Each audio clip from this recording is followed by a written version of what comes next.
Hello everyone, what's up? It's me again, Jokemaster3, and I am back with a new video. This is going to be another update video. I know I've been really lazy when it comes to reviews and top lists in the recent days or even months. So yeah, will probably make some sort of review video or top 10 list in the next video. Maybe, I say maybe because I might have to do the top 5 of the month before I do that, but after that I'll just get to that and as soon as possible. So yeah, now I'm not going to talk any more bullshit. Now I'm going to talk about the movies that I picked up recently. First off, we have a documentary which I have already seen. I mean, I saw it. I mean, as fast as I got it, because it feels like I actually thought, oh, this sounds really interesting. And the movie is King of Kong, A Fistful of Quarters. Basically about two people competing in this old school Donkey Kong game, which was probably one of the first Donkey Kong games to ever be released because it was like an arcade game. Really interesting and really cool documentary, to be honest, in my opinion. So yeah, King of Kong, A Fistful of Quarters. Then we have some samurai things. This is like some sort of anime. Sword of the Stranger. This is a complete blind buy, but I thought the storyline sounds really interesting. And then a movie I actually already had before, but this was like in maybe a UK release, but yeah, I finally got this Swedish release of it, and it's the movie called 13 Assassins. This is such a great Takashi Miike film, and I think more people should check it out, at least if you're a big fan of Takashi Miike. So yeah, 13 Assassins. And then the next is like a double pack with two like low budget action horror movies sort of things, I guess. Okay, one of these are an action film, and the other one is like a low budget horror, I guess. So and it is the movie called Death Force and Vampire Hookers. This is released by Vinegar Syndrome, I believe. So yeah, might be some low budget crap cheesiness to it. So yeah, that's the reason why I picked that one up. And then a movie called Jungle. I've heard it's like a tale of survival type of thing, and I've always been a big fan of survival type movies, or like movies that takes place like in the middle of nowhere. So yeah, Jungle. And then a movie which apparently, according to this cover art, is like one of Quentin Tarantino's favorite movies of all time. And this is a movie called Rolling Thunder. I've been wanting to check this one out for such a long time because I saw that Studio S was about to release it, and I was like just waiting for it to get a release. And then finally it got released. I'm not too sure about the picture quality or anything or the transfers on this version. But yeah, I've not seen this movie yet, but another reason why I wanted to see it was because it was directed by John Flynn, who did Brain Scan, which is probably one of my favorite films of his, and I also really like the Stallone film that he directed called The Lockup, I believe. So yeah. And I think the rest of these movies that I have in this collection or this update video is basically horror movies. So yeah. Then we have Psychic Killer. This I think this is more like psychological type of horror more than a straightforward slasher film. I'm not too sure about that because I haven't seen the movie yet, but yeah, this cover art just blows me away. I think this is really interesting. I think this is like an older DVD release as well because it's released by Elite Entertainment. So yeah, Psychic Killer. And then we have a movie which has like a really funny quote here on the front: "The grooviest zombie biker movie of them all." Psychomania, some sort of UK horror movie from. I'm not really sure if this is like a horror movie or more if it's like an action film, but yeah, Psychomania. Apparently, one of the actors in this. I'm not too sure if this is true or not. I think I might have mixed this one up with something else, but I think one of the actors in this actually committed suicide before the release of this film. I mean, if I have this information wrong, you just have to correct me because yeah, sometimes your memory is like really fuzzy and you don't tend to remember everything. So yeah, Psychomania.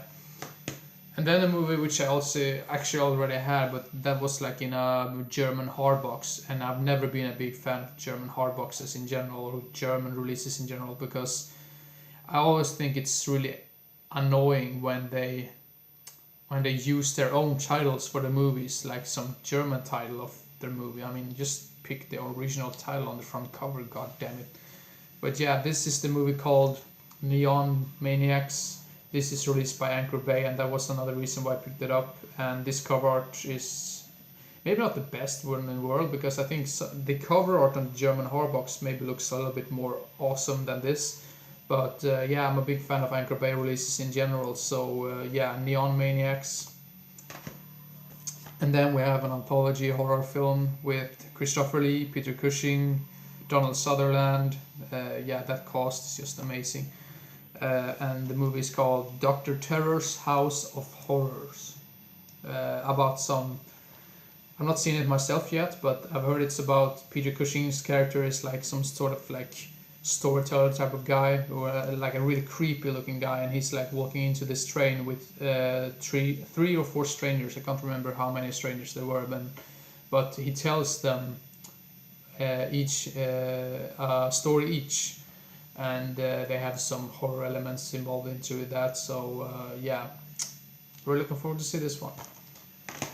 Seems like I say that with every movie which I haven't seen, so I'm just going to shut up about that.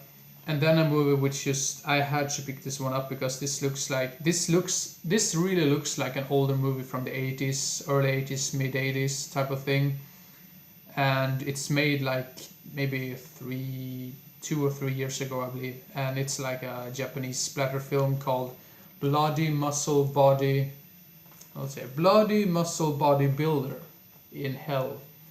That sounds really weird when I said that in the way I did, but yeah, just look at this cover art this cover on the back, like with the eyeballs sticking out.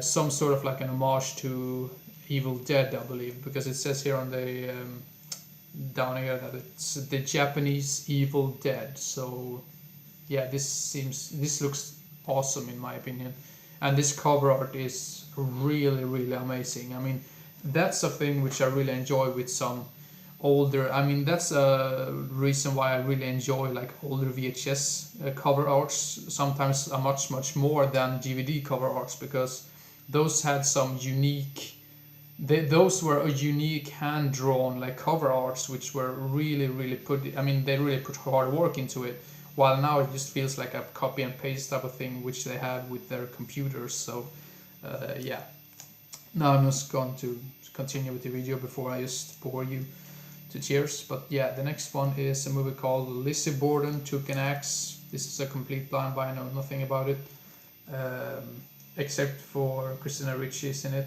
That's probably the only thing I know, and I think this might have been like a made-for-TV movie, so yeah, I don't know, can be good, can be bad, you never know. And this one, I have to say that I actually did pick this one up just because of the cover art, because the cover art is really amazing in my opinion. I mean, some people would say it's so basic and so like boring, but I just think, yeah, it's just something about it. Tower of Evil. Just look at that cover art. Gotta love that like black and bluish type of weirdness to it. Movie from the 70s, early 70s, and this is another movie which was released by Elite Entertainment. And yeah, I really love this picture here on the back. That's almost everything you get from this, but yeah, Tower of Evil.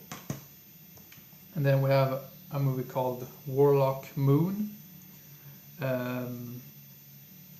Yeah, I'm a big fan of Shriek Show releases in general, so that's a really big reason why I picked it up.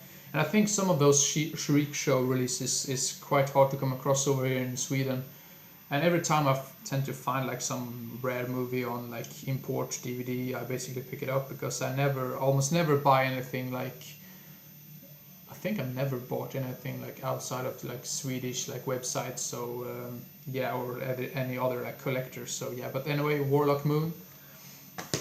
And then a movie which this was actually a movie which I ordered, but it never arrived to me.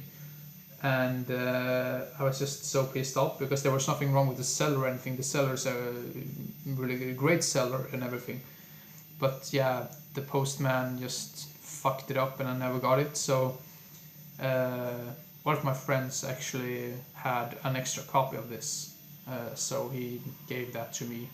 Really nice actually. So yeah, and the movie is called Satan's Slave. Just look at that cover art. Really love that. And this is directed by Norman J. Warren, who also did the movie called Terror. I think that's the only other movie of his that I have actually seen, and that was part of the Studio S hysteria in the early 80s. So yeah, Satan's Slave. That's gonna end this update video because I've been talking for almost 11 minutes right now, so you just have to speed up and end this video. So yeah, hopefully I will be making a top 10 list or another review video in the near future. So yeah, hope every one of you enjoyed and didn't get bored, and hope to see you again as soon as possible. So see you next time. Bye bye.